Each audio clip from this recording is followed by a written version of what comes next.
Bismillahirrahmanirrahim and Assalamualaikum to Dr. Hanim and my fellow friends. So for our presentation on Introduction to Malaysian Premiership Studies, we will talk about our chosen Prime Minister. We are from Group 3. I'm FARISYA binti Muhammad Effendi, and we have other group members such as NOORAYUNI, Yuhanis, NOORAYUNI, AUNI, NADZIRA and one Puteri BALQIS.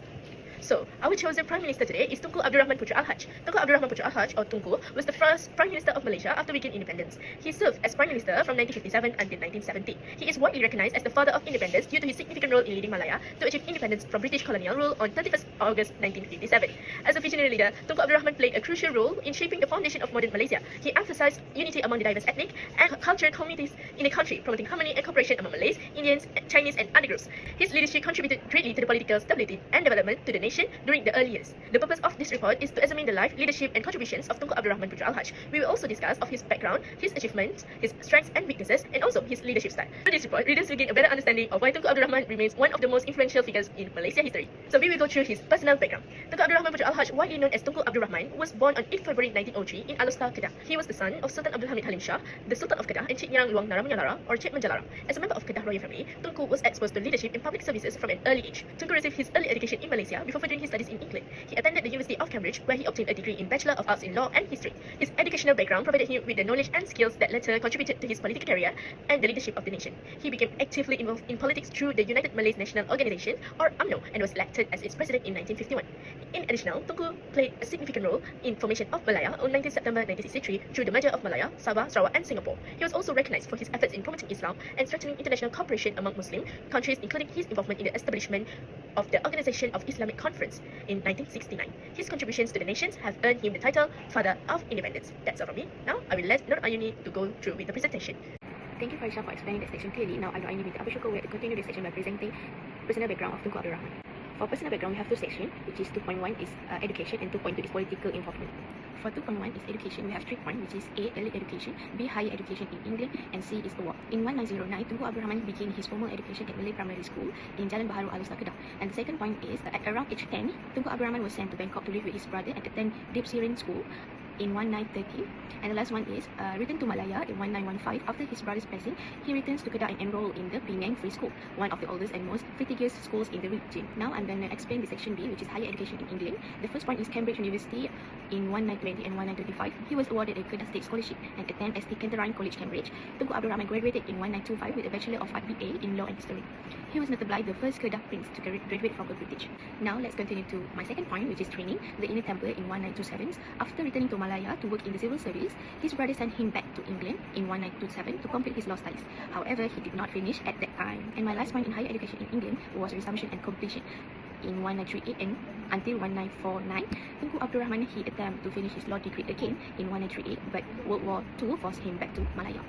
Tunku Abdul Rahman finally returned to London in 1946 and was called to the bar at Inner Temple in 1949, qualified as a lawyer after a total journey of 25 years. Now let's move on to section C, which is award in education. The first point is honorary doctorates, which is Tunku Abdul Rahman was awarded honorary degrees from several universities, including the University of Malaya and the University of Cambridge, in recognition of his achievements in politics and public services. Next point is Royal Honorary Malaysia, which is Tunku Abdul Rahman received the title Tunku, a royal title from Kedah, and was also conferred the highest Malaysian award, the Darjah Yang Mulia Seri Maharaja Mangku Negara, which is SMN, which carries the title Tun. My third point is international honor, which is Tunku Abdul Rahman was recognized internationally for his role in promoting peace and cooperation, receiving honor from countries such as the United Kingdom and others within the Commonwealth. And my last one is sport recognition, which is due to his contribution to football development in Malaysia and Asia. Tunku Abdul Rahman was named the president of the ASEAN Football Confederation and received recognition from international sport bodies. Let's move on to 2.2, which is political involvement. Tunku Abdul Rahman is the first Prime Minister of Malaysia, which is Tunku Abdul Rahman served as the inaugural Prime Minister after Malaysia gained independence from British colonial rules. Tunku Abdul Rahman often referred to as the father of independence for his vital roles in negotiating Malaya independence and later the formation of Malaysia in 1963, which included Singapore, Sabah and Sarawak. My second point is, before Tunku Abdul Rahman becoming Prime Minister, Tunku was the Chief Minister, where he led the government during a critical period leading up to independence. Tunku Abdul Rahman helped leadership stabilize the newly formed governments and laid the groundwork for future political development. And the third point is, Tunku Abdul Rahman was a president of UMNO. Tunku Abdul Rahman was a founding member and long services president of UMNO, which has played a significant role in Malaysia politics. Under his leadership, UMNO formed a coalition. Now the third point is Tunku Abdul Rahman is the president of UMNO. Tunku Abdul Rahman was a founding member and the long service president of UMNO, which has played a significant role in Malaysian politics. Under his leadership, UMNO formed a coalition with the Malaysian Chinese Association and the Malayan Indian Congress, known as the Alliance Party, which won a significant victory in the 1955 general elections. And my last point is Tunku Abdul Rahman also held the position of foreign minister, which is Tunku Abdul Rahman was instrumental in shaping Malaysian foreign policy and establishing diplomatic relations with other nations. His diplomatic efforts were crucial in promoting regional cooperation and securing Malaysia's position on the international stage. Thank you. Now I will pass this presentation to the next presenter. Thank you, Ayuni. My name is NOORAYUNI Yuhanis. Now, I would like to discuss section 3.0, which is the contribution of Tunku Abdul Rahman. Tunku Abdul Rahman was one of the most influential leaders in Malaysian history and played a vital role in shaping the nation's political, social, and economic development. His contribution can be seen through his political leadership, his role in achieving independence, the establishment of the constitutional and governance system, the formation of Malaysia, the promotion of racial unity, the strengthening of foreign relations, and the country's social and economic development. Firstly, Tunku Abdul Rahman's contribution can be seen through his political leadership. He served as the president of UMNO from 1951 to 1971 and led the Alliance Party, which brought together UMNO, MCA, and MIC. This cooperation among different ethnic groups helped create political stability in the country.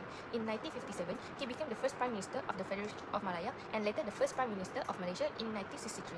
Through his leadership, Malaysia adopted a parliamentary democracy system and constitutional monarchy, which continue to be the foundation of our government today. Secondly, one of Tunku Abdul Rahman's greatest contribution was leading Malaya to independence. In 1956, he headed a delegation to London to negotiate with the British government for self-rule and independence. Through peaceful discussion and diplomacy, he successfully secured an agreement that granted independence to Malaya. On 21st August 1957, he proclaimed independence as Stadium Merdeka and famously shouted Merdeka 7 times. Because of his important role in achieving independence, he is known as the father of independence or Bapa Kemerdekaan. Thirdly, Tunku Abdul Rahman also contributed significantly to the development of Malaysia's constitutional and governance system. He worked closely with the Red Commission in drafting the Federal Constitution, which became the supreme law of the country. The Constitution established the constitutional monarchy system and defined the powers and responsibility of government institutions. In addition, he helped structure the national administration system, ensuring that the country could be governed effectively and maintain political stability after independence. Next, another important contribution of Tunku Abdul Rahman was the formation of Malaysia in 1963. He proposed the idea of combining Malaya, Singapore, Sabah and Sarawak into one federation. He conducted negotiations with the leader of these territories and the British government to make this vision a reality. As a result, Malaysia was officially established on 16 September 1963. This formation strengthened national security, promoted economic cooperation, and created a larger and stronger nation. Furthermore, Tunku Abdul Rahman strongly believed that unity was essential for a multicultural country like Malaysia. Through the Alliance Party, he encouraged cooperation among Malay, Chinese, and Indians in both political and social matters. He promoted tolerance, mutual respect, and understanding among different ethnic groups. His effort helped reduce racial tension and foster social harmony. As a result, Malaysia was able to maintain stability during its early years of nation building. In addition, Tunku Abdul Rahman also played an important role in shaping Malaysian foreign relations. He adopted a moderate and generally pro-West foreign policy while maintaining friendly diplomatic relations with many countries.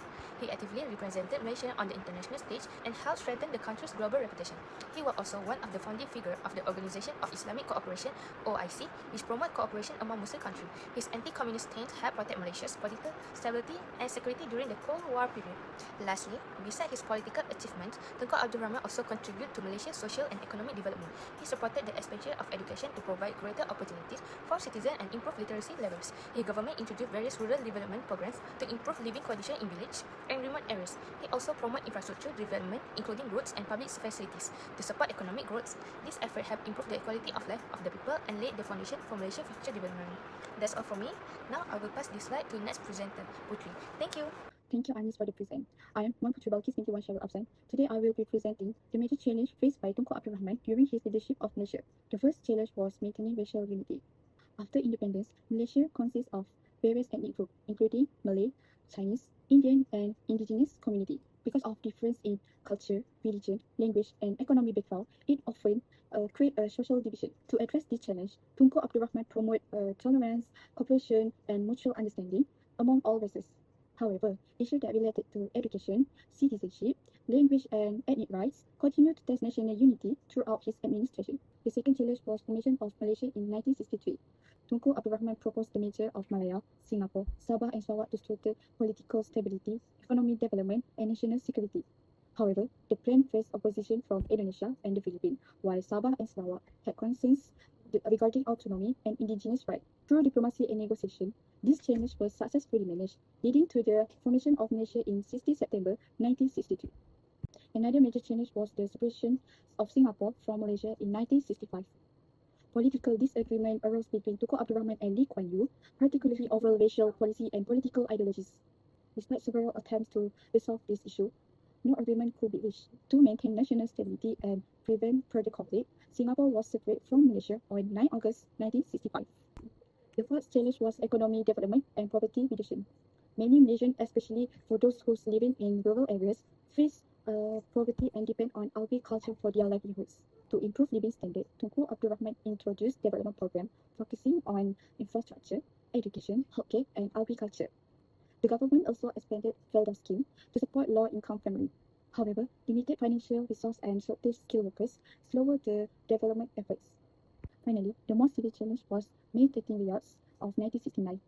The riot were caused by political tension, economic inequality, and racial issues following the general election. The incident resulted in loss of life, injuries, and property of damage, also highlighting a weakness in national unity. A state of emergency was declared and a marketplace was established to restore order. This event became a turning point in Malaysian history and eventually contributed to Tunku Abdul Rahman's resignation in 1970. That's for me, and now I will pass to the next presenter. Hi, my name is AUNI NADZIRA. Thank you, Puteri, for the insightful presentation. Now I will be presenting on strength and weakness. First and foremost, Tunku Abdul Rahman's greatest strength was the ability to successfully lead Malaya to independence. As president of UMNO and leader of the Alliance Party, he led a delegation to London in 1956 to negotiate with the British government. This negotiation resulted in the signing of the Independence Agreement, allowing the Federation of Malaya to achieve independence on 31st August 1957. His diplomatic approach earned him the title Father of Independence. Moreover, Tunku Abdul Rahman's other greatest strength was the commitment to promote national unity. He believed that cooperation between Malays, Chinese, and Indians was essential for political stability. Under his leadership, the Alliance Party brought together UMNO, MCA, and NIC, creating a political alliance that represented the country's major ethnic groups. This inclusive approach helped reduce racial tensions during the early years of independence and laid the foundation for Malaysia's multicultural political system. Last but not least, Tunku Abdul Rahman also demonstrated strong diplomatic leadership in both domestic and international affairs. He was influential in the formation of Malaysia in 1963 by bringing together Malaya, Sabah, Sarawak, and initially Singapore into one federation. Internationally, he promoted peaceful relations with neighboring countries and supported regional cooperation through the establishment of ASEAN. His leadership strengthened Malaysia's position in Southeast Asia. Next was weakness. Firstly, one of Tunku Abdul Rahman's weakness was difficulty managing ethnic tensions. Despite his strong commitment to national unity, Tunku Abdul Rahman struggled to fully address the growing ethnic and economic divisions within Malaysian society. Differences in income, education, and employment opportunities among ethnic groups continued to create displeasure. These unresolved issues eventually contributed to racial riots of 30th May 1969, one of the most serious crises in Malaysia's history. Although the causes was complex, the incident highlighted the limitations of his government's effort to maintain long-term ethnic harmony. Furthermore, Tunku Abdul Rahman was being criticized for having too moderate leadership style. Some political leaders and critics believed that Tunku's leadership style was overly moderate and relied too heavily on compromise. While his willingness to negotiate promoted peace, some felt that he was not decisive enough when dealing with increasing political challenges during the late 90s. Following the 1969 racial riots, political pressure increased and Tunku eventually resigned as Prime Minister in 1970, marking the end of his leadership. Last but not least, Tunku Abdul Rahman also faced challenges managing Malaysia-Singapore relationship. Differences between the federal government and Singapore, particularly regarding political representation and economic policies, led to ongoing disagreements. As a result, Singapore separated from Malaysia in 1965. Although the separation prevented further political conflict, it remains one of the most significant challenges during his administration and is often viewed as a weakness in managing federal relations. Next, I'm going to talk about leadership style analysis. Firstly, Tunku Abdul Rahman demonstrated a democratic leadership style by encouraging discussion, consultation, and cooperation before making important decisions. He believed in considering the views of different groups, especially through the Alliance Party, which united UMNO, MCA, and NIC to represent Malaysia's major ethnic communities. This approach promoted cooperation, shared decision-making, and national unity.